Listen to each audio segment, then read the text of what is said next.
Collector Shri NV ઉપાધ્યાયની અધ્યક્ષતામાં જિલ્લા સંકલન સહ ફરિયાદ નિવારણ સમિતિની બેઠક યોજાઈ. નાગરિકલક્ષી મુશ્કેલીઓના ઝડપી ઉકેલ માટે અધિકારીઓને માર્ગદર્શન.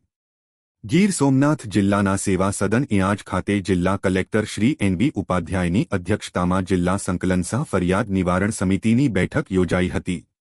જિલ્લા પંચાયત પ્રમુખ શ્રી મંજુલાબહેન મુહારની ઉપસ્થિતિમાં યોજાયેલી આ બેઠકમાં ધારાસભ્ય શ્રી ભગવાનભાઈ બારડ, શ્રી કેસી રાઠોડ સહિતના જનપ્રતિનિધિશ્રીઓએ વિવિધ મુદ્દાઓ જેમ કે તાલાલા નગરપાલિકાની ગ્રાન્ટ પેટે થયેલા કાર્યોની વિગત, વડોદરા ઝાલાથી વિરોદર સુધીની પાઇપલાઇન કામની સ્થિતિ અને ટ્રસ્ટની નોંધણી બાબતે ચર્ચા માટે રજૂઆત કરી હતી.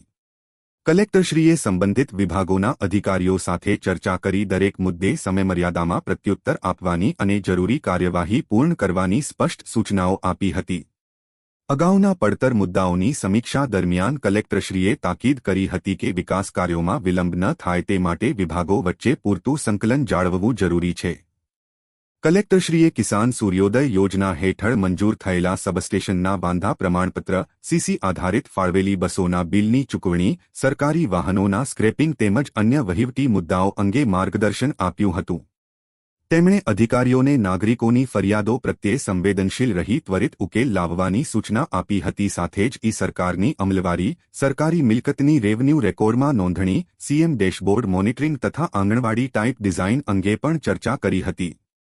નિવાસી અધિક કલેક્ટર શ્રી રાજેશ આલે નાગરિકલક્ષી અરજીઓ, નાગરિક અધિકાર પત્ર, નિવૃત્ત કર્મચારીઓના પેન્શન કેસ, પગાર ફિક્સેશન, સરકારી લેણા વસૂલાત અને કર્મચારીઓના ખાનગી અહેવાલોની સમયસર પ્રક્રિયા અંગે અધિકારીઓને માર્ગદર્શન આપ્યું હતું. અંતે કલેક્ટરશ્રીએ સંકલન સમિતિના તમામ અધિકારીઓ તથા વહીવટી તંત્રના કર્મચારીઓને દિવાળી અને નૂતન વર્ષની હાર્દિક શુભકામનાઓ પાઠવી તથા આવનારા વર્ષમાં વધુ સક્ષમતા સાથે કાર્ય કરવાની પ્રેરણા આપી હતી.